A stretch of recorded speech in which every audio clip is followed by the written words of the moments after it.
역시 가슴 아픈 소식 해야 될 것 같습니다. 대한민국의 기틀이 무너졌었죠. 순위 확인한 것 보겠습니다. 대통령 탄핵당했습니다. 234대 56이었습니다. 자, 또 하나, 이제 청문회 열려서 진실에 다가서려고 노력했습니다만 그러나 맥이 많이 빠졌습니다. 사실을 얘기하지 않은 것 같은 장면이 많이 나왔는데요. 있었던 최순실 게이트부터 탄핵과 청문회까지 그 장면을 저희가 영상으로 준비했습니다.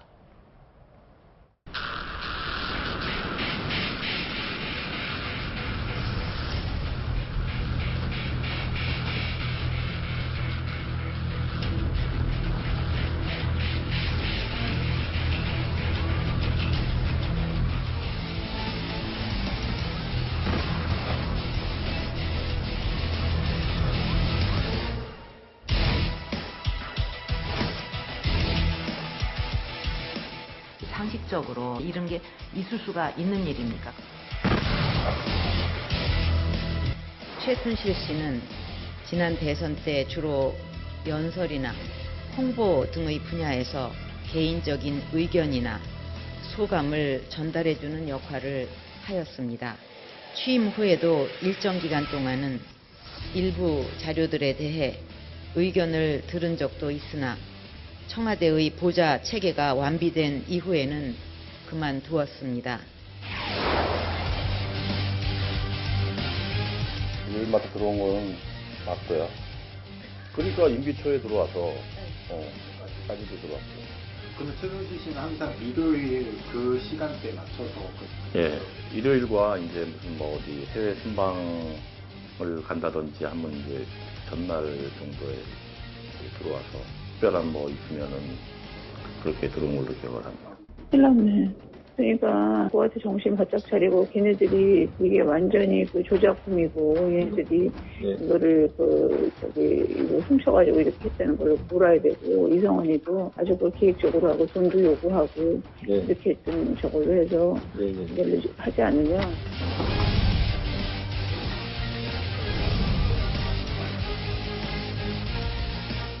사과하라. 잘못했음. 이 네 마디야. 네 마디만 하면 적어도 끔찍한 일은 피할 수 있다. 잘못했음. 딱 이 네 마디다. 네, 채널A 정치부의 김정숙 차장 나와 계신데, 심 차장 이제 박근혜 청와대 계속 취재해 오셨잖아요. 네. 올 하반기 이제 취재하면서 만났던 청와대 저 상황 보고는 어떻습니까? 일단 한 7월부터 계속 이런 상황이 계속 커지고 그랬던 것 같은데요. 안타깝고요. 그럼에도 불구하고 청와대나 박 대통령 입장에서는 이 모든 것에 대해서 어떤 사죄라든가 이런 것보다는 지금 억울한 게 굉장히 많이 커져 있는 그런 상태인 것 같습니다. 앞으로 내년에 누가 집권을 할지는 모르겠지만 청와대에 앞으로 보안 손님들이 마구 둔화되는 일도 앞으로 없어야 되고요. 여러 가지 경호실이라든지 청와대 내부의 운영 시스템 같은 것들이 어쨌든 이번 사태를 통해서 크게 바뀌지 않을까, 바뀌는 계기가 되지 않을까 싶습니다. 자, 그런데 이제 최순실 씨 구치소에 있으면서 이제 청문회장이 나오지 않았거든요. 의원들이 찾아갔습니다. 근데 이렇게 최순실 씨를 직접 만난 분들 얘기는, 정치인들 얘기는 조금 실망스럽다고 하는데요. 어떤 반응을 내놨는지 역시 묶어봤습니다. 박근혜 대통령을 위해서 본인이 죽어서라도 대통령 탄핵이 기각되었으면 하는 바람이 있느냐 했을 때 제대로 된 답변을 하지 않았습니다. 김기춘, 우병우에 대해서 아느냐 물어봤더니 모른다라고 답변했습니다. 미러재단, K스포츠재단에 대해서 누구가 아이디어를 냈느냐, 설립 아이디어를 최순실 씨가 내고 정경련을 통한 모금은 대통령이 냈느냐, 최순실 씨는 자기는 그런 아이디어 내지 않았다라고 일단 부인을 했고요. 구치소 소장이 최순실 씨한테 절절맵니다. 지금까지 여기에 구치소에 있었던 수감자들한테 구치소 소장이 그렇게 절절매는 것을 지금까지 본 적이 없습니다. 네, 아주 손이 따뜻했고 그래서 신체에 큰 건강상의 문제는 없어 보입니다. 오히려 좀 비만이 살이 빠져서 건강해진 건 아닌가 생각이 들 정도였습니다. 이대 입시 부정 전혀 사실 아니다. 자기 딸은 이대에 정당하게 들어갔다라고 대답을 했습니다. 그리고 독일 차명재산 내지는 돈 세탁 의혹에 대해서 어떻게 생각하느냐. 전혀 사실 아니다. 독일에 재산이 없느냐. 단 한 푼도 없다. 네. 저는 최순실 씨를 계속 보면서 우리가 한 번도 듣도 보도 못한 괴물을 접한 그런 느낌입니다. 괴물을 접한 괴물을 느낌이다. 접한 네. 느낌인데 제가 이제 참모론이나 비선라인 부분을 많이 연구해 왔는데 네. 어떻게 규정을 할 수 없는 도무지 카멜레온처럼 수시로 변하는 무시무시한 괴물을 보는 듯한 느낌인데 뭐 아시다시피 뭐 재벌 총수도 꿀꺽 삼키고 뭐 청와대 수석들도 꿀꺽 삼키고 심지어는 대통령까지도 꿀꺽 삼키는 그 무시무시한 괴물을 우리가 지금 맞이하고 있기 때문에 국민들도 분노보다는 오히려 당황스러운 상황을 매일매일 맞이하고 있다. 네. 저는 최순실 사태가 최순실 개인의 어떤 국정농단으로 그치면요. 네. 다음에 대통령이 누가 된 또 이런 일이 재발할 가능성이 언제든지 있다. 네. 그런데 우리나라가 희한한 게 이 정도 국정농단이면 어디선가 경고음이 울렸어야 되는데 네. 경고음이 울리지도 않았을 뿐더러 그걸 갖다가 통제하는 민정수석실이나 여기도 기능이 마비됐다. 근데 저게 뭐 비근한 예로 있죠.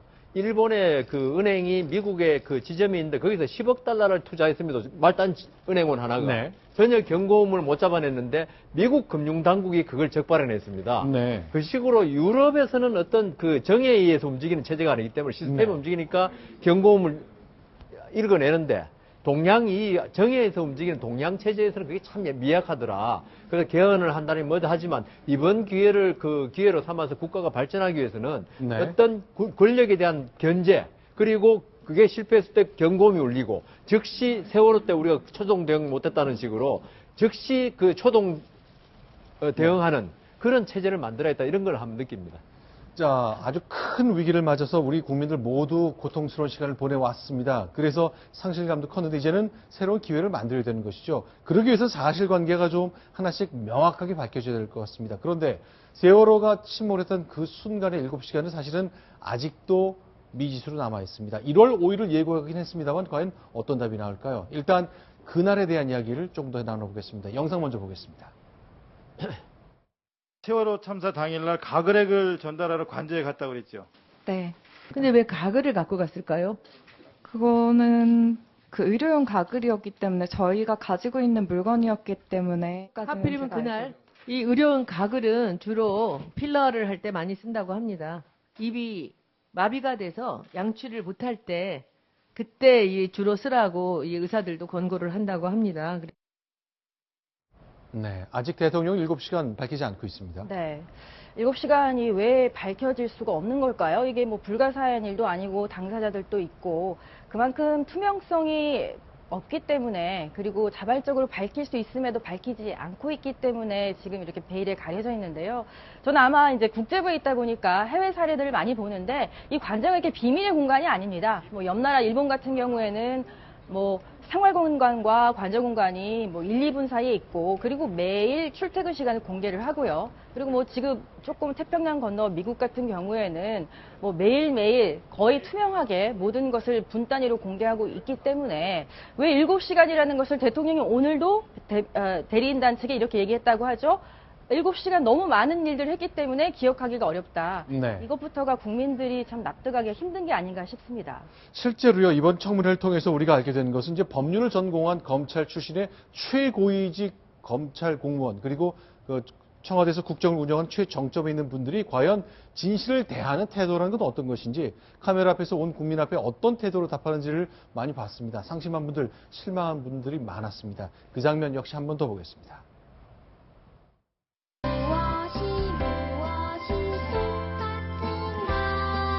저는 그렇게 얘기한 일이 없습니다. 잘 기억이 안 납니다. 제가 잘 모릅니다. 관여한 바 없습니다. 저는 모릅니다. 잘 기억이 안 납니다. 뭐 별 신경 안 썼습니다. 제 입장에서 보면 전부 다 억울한 겁니다.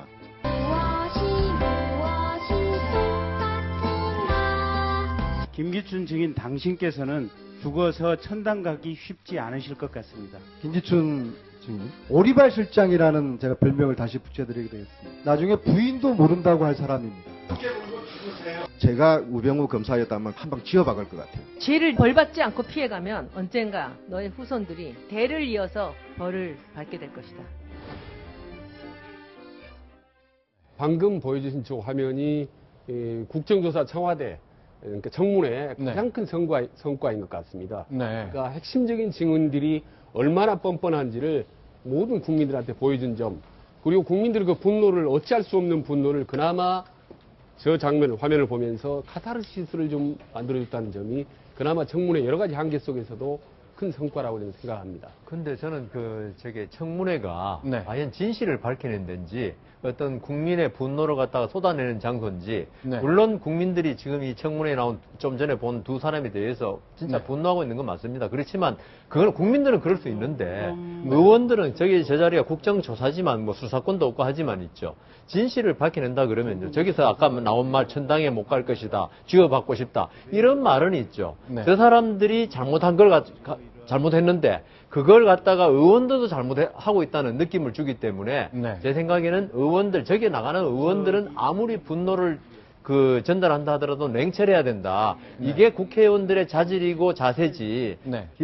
분노가 있다고 해서 마치 일반인들 같이 네. 그렇게 분노를 마치 쏟아내는 것은 네. 오히려 진실을 밝히는데 전혀 도움이 안 된다. 저는 그렇게 생각합니다. 자, 일단 이렇게 호통도 치고 굉장히 자극적인 말로 상대를 이제 위압해서 모욕을 주는 것으로 카타르시스를 느끼는 한 그룹이 있을 수 있고, 그럼에도 불구하고 의원들이 절제해서 우리 지역을 대표하는 의원이라면 저 정도는 절제해야 맞다, 이런 얘기를 들을 수도 있을 것 같습니다. 그야말로 많은 분들의 생각이 다르실 것 같은데 두 패널의 의견을 좀 저희가 하나씩 소개를 해드렸습니다.